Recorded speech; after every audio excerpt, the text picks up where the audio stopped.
to our next speaker, who is Anton Kulaga from Romania. Anton, great to have you here. Anton is a bioinformatician and aging researcher. He is the founder of Just DNA Project, which is working on development of open source bioinformatic pipelines and gene annotation modules. He is a bioinformatician in systems biology of Aging Group and senior scientist at CellFabrik. His interest is life extension and aging. Since 2015, Anton has been focusing on multi-omics analysis, in particular building next-generation sequencing pipelines, analyzing large data sets, and applying machine learning to gene expression patterns. He's an active open source activist, open source developer, sorry, contributing to multiple bioinformatics projects. I guess you can also call yourself open source ambassador. Last but not least, Anton is a co-founder of the International Longevity Alliance, a non-profit organization that is a platform for interaction between regional organizations that support anti-aging technologies. The title of his presentation, Explainable Machine Learning for Aging Research.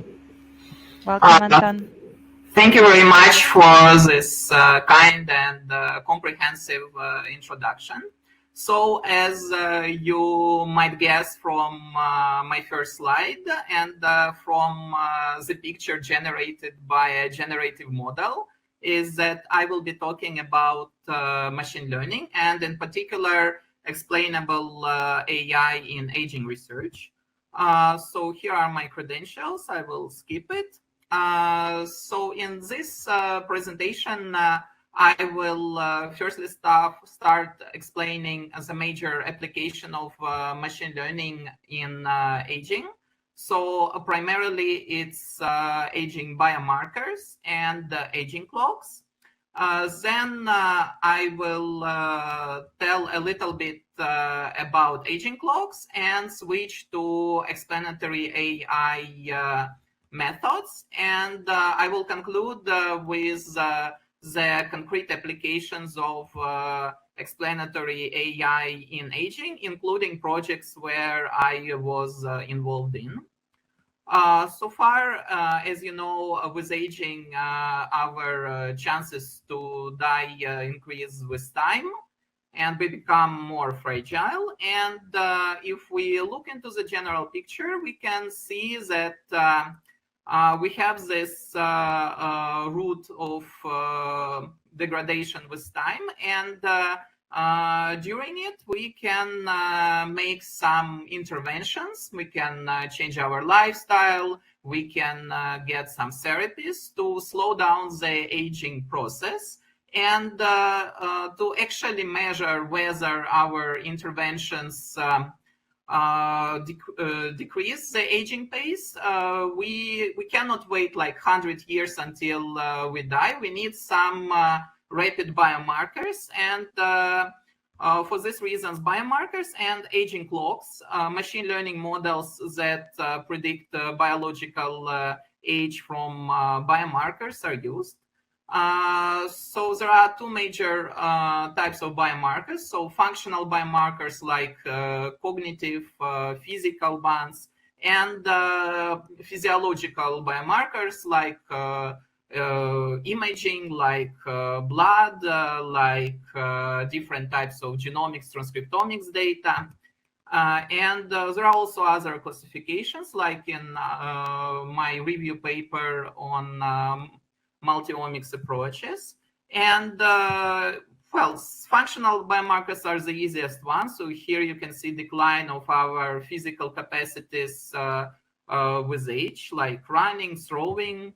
And here you also see that with age we degrade mentally, with exception of verbal skills. And the most important and the most used biomarkers are based on physiological parameters.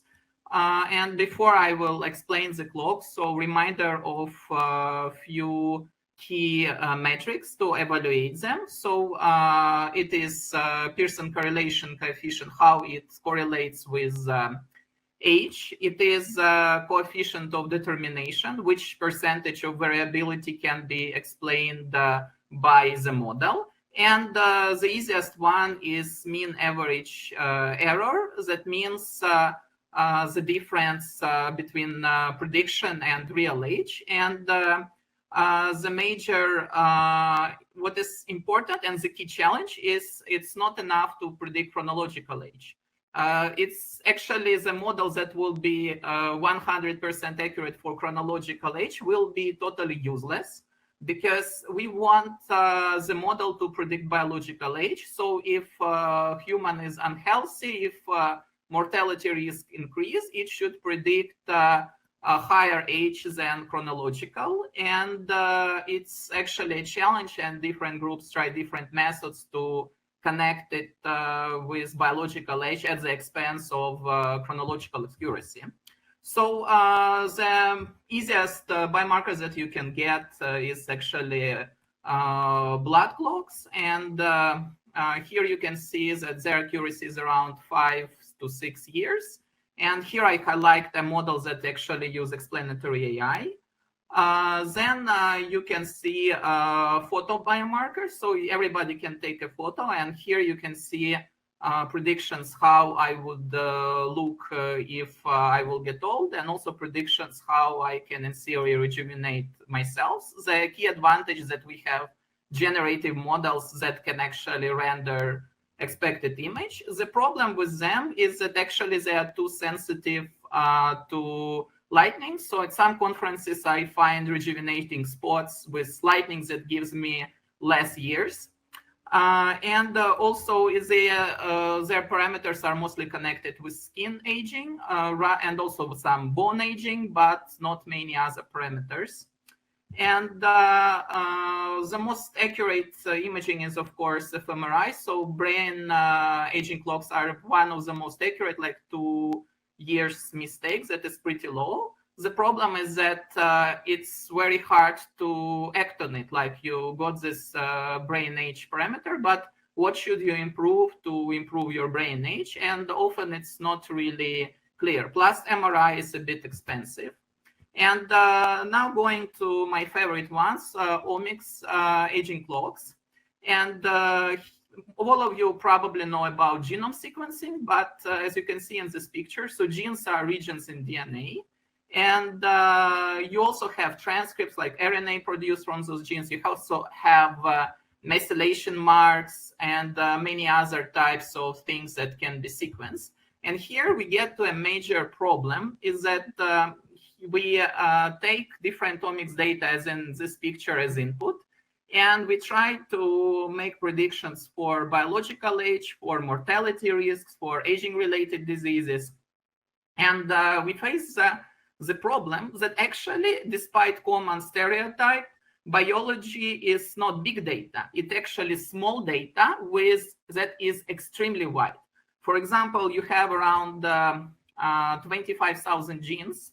And in the same time, usually you deal with several hundreds or several thousands of samples. So more samples than number of features. And it's super easy to overfit a model, like random combinations of omics data that would render right predictions in omics set in the training set, but will not be really causative. And we have even bigger problem like 20 million methylation points. And for this, you need to work hard to improve your models and to also try to explain you what you found.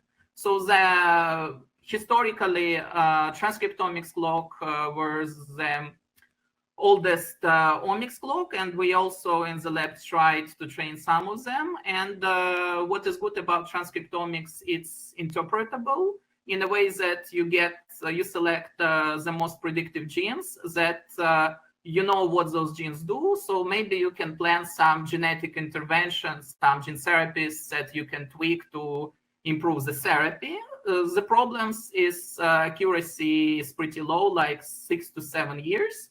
It is improving. Actually, there will be a new generation of clocks, like Gladyshev lab is working on it. There was also BTH clock. So we should expect some improvements.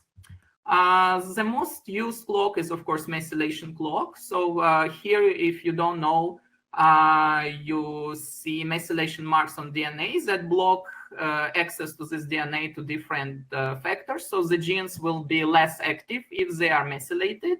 And with age, we have semi-stochastic changes in those clocks, and some genes become active, some genes become less active.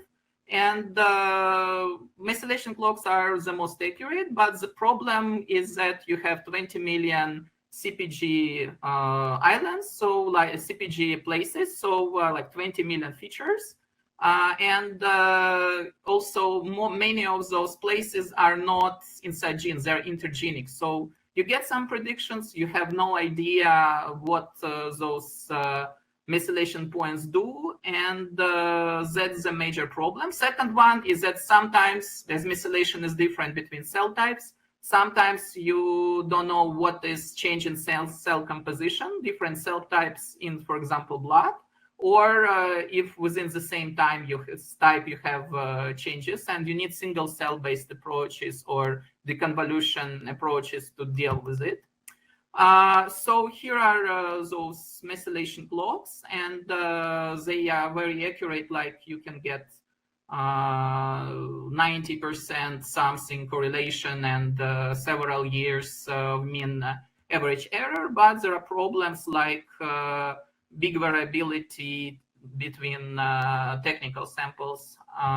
And also here is those clocks, how they correlate with each other. You can also see that even though they are very accurate, you get more than 90% correlation for most of the methylation clocks. They actually don't correlate well with each other, so probably they can reflect a bit different aspects of aging. And also there are some other clocks, like proteomics clocks are extremely, some of them are really accurate, like SomaScan based are correlation 0.97. And here you can see the correlations between different clocks.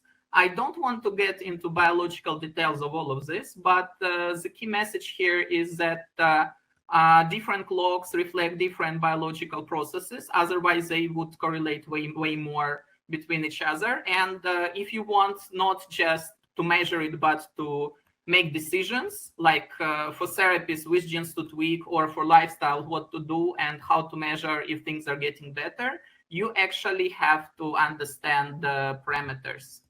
And for this, typically explanatory machine learning models are used.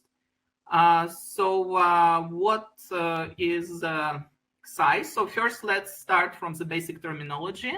So there is a term black box when you have a model and it's like a black box for you. You don't know what it does, how it does, but you give, for example, blood parameters to it, and you get age or disease chance prediction. And you don't know how it made decision. And the term white box when you know, like, for example, linear models are pretty transparent.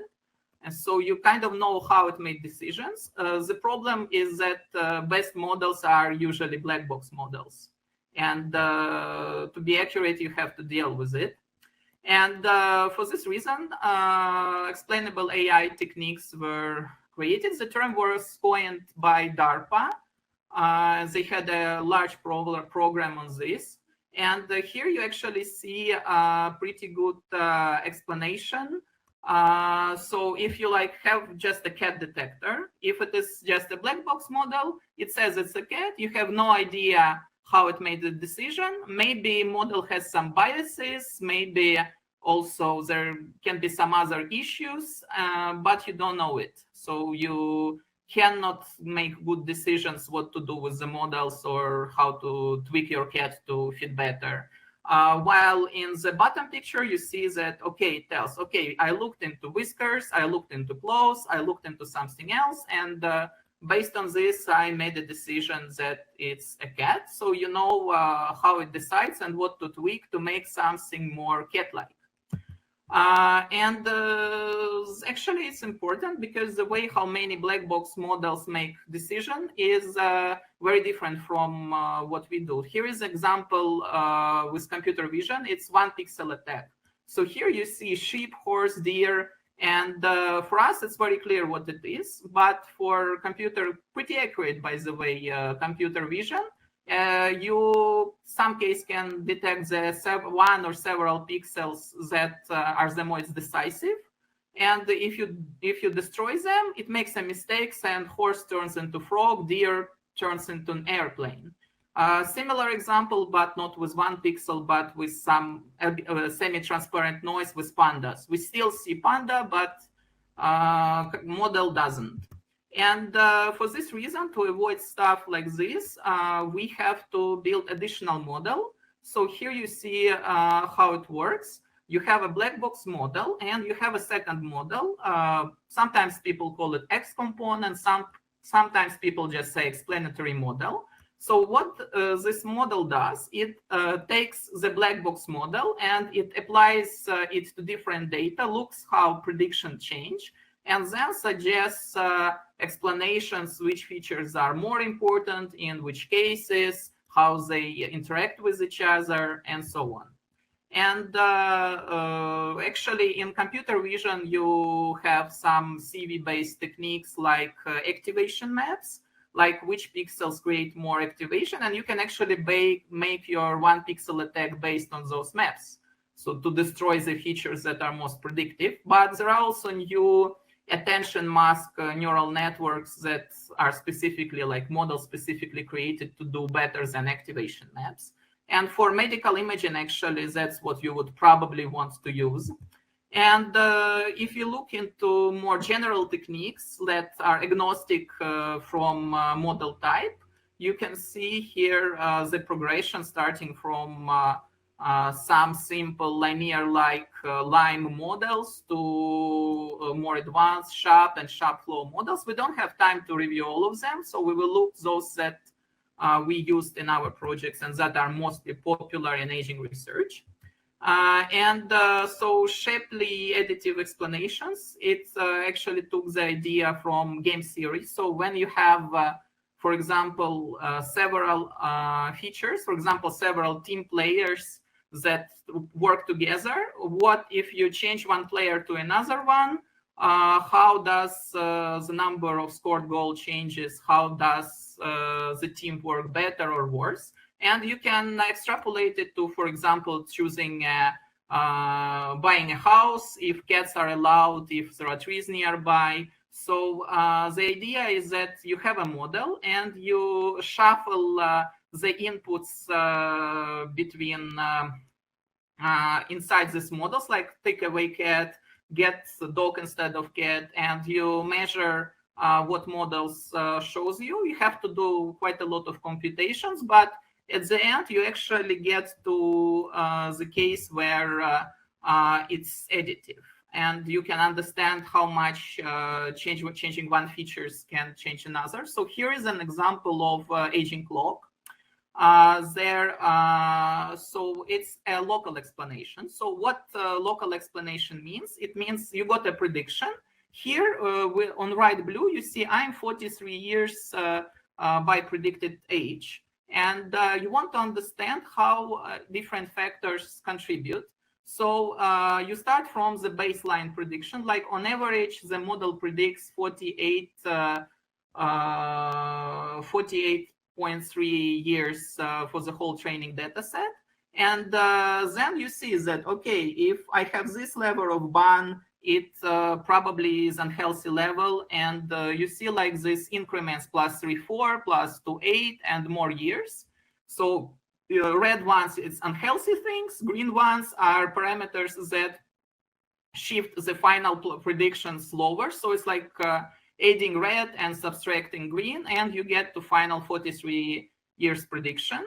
And if you apply the same technique to the whole data set, you get something like this. It's not that easy to read without a skill, but the idea is that you have all the predictions for the whole data set for the whole number of patients here.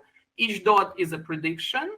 And what you see like left and right from 0 is how much this or that feature moves the prediction from the baseline, like 40-something years in our case was the previous example. And Colors is whether in this case it's predicted higher or lower age. And we actually looked into SHAP, and we got inspired from our previous paper. So we had a paper comparing maximum lifespan and transcriptomic expressions of different long-living animals. Like we know that bowhead whale lives 211 years, and we suspect that there should be something similar between long-living species. So why not actually find it with machine learning? And the idea was that there is a mechanism called convergent evolution. So I mean, here you see dolphin, shark, and Ichthyosaurus. They look very similar, but they're totally different genetically. The reason is because evolution pushed them to the same good swimming form. And here is a pipeline that we used. And the idea was that we had a data set of many species, and we trained machine learning model to predict not age, but maximum lifespan. So we used it not for aging clock, but for lifespan clock, I would say, to check which genes may be highly expressed and contribute for the species to living longer. And we got plots like this from our models. And if you look into SHAP decision plot, actually it's a right plot, plot B. It's a bit truncated. So actually, if you will go to the very down, it will come up with 30-something years of a baseline value, like default model prediction. And each line, on the x-axis, you have like predictions of how many years of lifespan. There we didn't have whales, but we had many other species. So you can see that it can contribute to, it doesn't know from which species the sample is. It knows expressions of genes connected by orthology. And in each line, it makes decision. Okay, this gene is of this value. Does it make prediction, does it longer or shorter? And you can see that it adds up until the very up where you get the final prediction how much this trajectory lead to which lifespan. And we also looked into interactions, and we found some sets of genes that it's interesting to genetically overexpress to see if they indeed can increase lifespan on mice. We didn't have funding to do it on mice, so we stopped, but maybe others can actually test those genes. And the problem with SHAP was that there is a limitation of this approach, that if we have causal relationships between features, so one leads to another.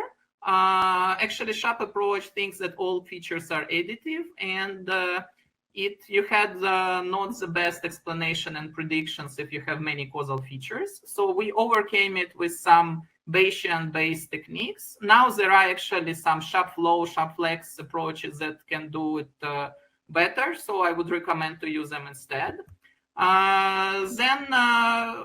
So SHAP became quite popular, and this is the most interesting, is that finally people started applying it to methylation, where the challenge is way higher than transcriptomic. Like you have like huge numbers of sites, and they applied similar technique to, and they found some actually biological interesting explanations of why these sites are important for age prediction. And the last thing I want to mention is what we are actually working on right now. So we have, I'm leading a project on personalized longevity genomics. So here you see a very simple schema. You can sequence yourself. You can do it anywhere. It's like 300 euros in Dante or Nebula. And we have an open source code that you can use with a server or on your laptop. And you get, as you can see on your right, different scores for different risks of different diseases. And also we have longevity-related SNPs, longevity-related scores.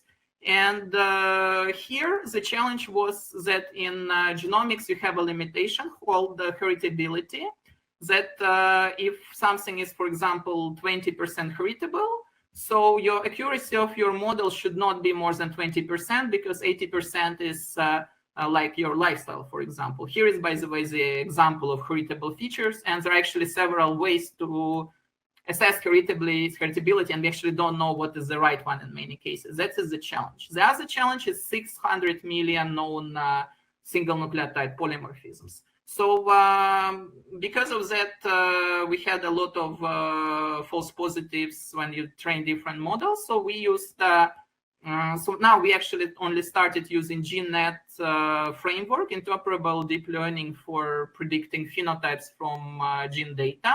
And there, it's just a regular neural network, but we constrain its topology like we have we connect genes not like every one layer with the next layer everything is connected but with known information about pathways in genes. And on this here you can see some predictions, and on this I will come up to conclusions. So overall explainable machine learning is useful to make better decisions on aging clocks, on what you want to do, to disentangle biological and chronological ages, and to find new therapies. So thank you very much for your attentions. I am really open for collaboration. Please ask questions, and yeah, thank you. Thank you so much, Anton. Very interesting presentation. Makes me realize that I chose the wrong profession, but I never had the brain for mathematics. We have a few minutes for questions, actually, and feel free to drop your questions in the chat. This is to the participants. On my side, though I'm not an expert in all this, you mentioned one thing. You said that the black box models are the best, and I was wondering why, because in my limited experience with artificial intelligence, when you try to commercialize the applications, the fact that you're using this black box model can sometimes be a problem. Yeah, I mean, but best in terms of accuracy, like neural, for example, deep neural networks are usually by default not interoperable. You have to apply different techniques to understand what they predict. And that's why you like need explanatory models, because people want to get explanations, as you mentioned. But it depends on the data. I mean, usually if you start working with the data, you start with linear models. If they fail, you go to trees. If they fail, you go to neural networks. But with big data, neural networks usually are the best. And maybe tell us a little bit more about your project, the Just DNA project, because I was very curious. It seems that it's almost kind of citizen-like project. Yeah, so Just DNA Seek project, it's an open source project. We got, so it started actually from my personal interest not to be a shoemaker without shoes, because if you are a bioinformatician, you should be able to analyze your own genome. And I wrote some code largely for myself. I open sourced it. Then people started joining. Then there was a grant call by Gitcoin and crypto.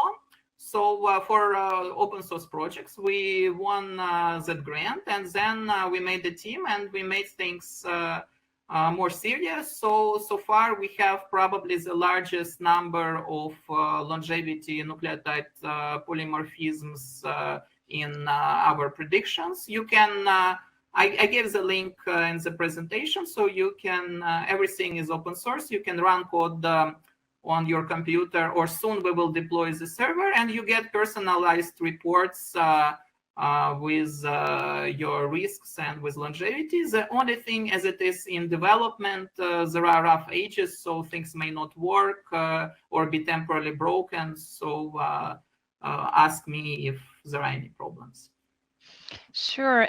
But are you giving some medical advice, or I mean, or is it a little bit kind of?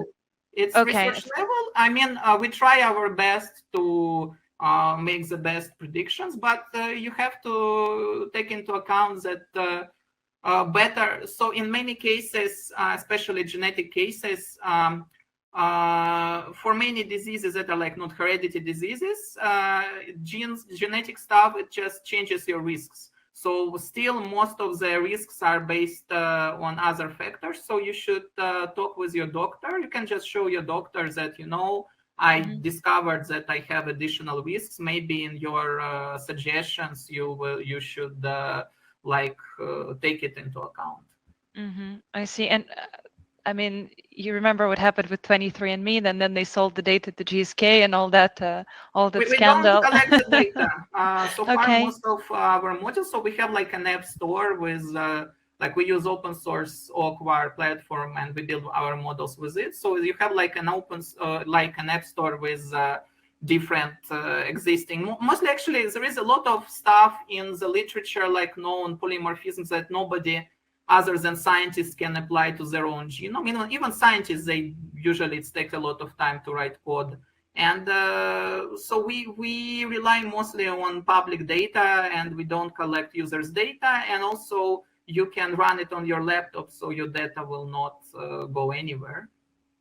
But wouldn't it be interesting to ask them if they want to provide this data maybe for clinical research, to advance understanding of some diseases, or it's not your philosophy to do that? I mean, I myself, I open sourced my genome, for example, and so we had a workshop, hack my own genome, where people could use their genome or my genome if they didn't have theirs. So I am very open for this. So far, we are mostly focused on development because as soon as we will make it stable, maybe we will consider how to make it GDPR friendly or how to add features like this. But things with some rough edges, you can probably use things now. So feel free to connect me. I will explain how to use it.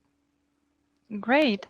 I'm just waiting to see if there are some questions in the chat. No questions. No, it was very interesting, your research on this thing, what you do. The future of this platform, it is, how's it funded right now? You mentioned that you have some grants or some funds. Well, I mean, it depends. Like, if we talk about particularly on just the NXSeq project, it's only money that we got from Gitcoin grant. Yeah, and well, for other projects, it depends on the project. Okay, great. Listen, thank you so much. I'm very grateful that I had opportunity to ask you all these questions.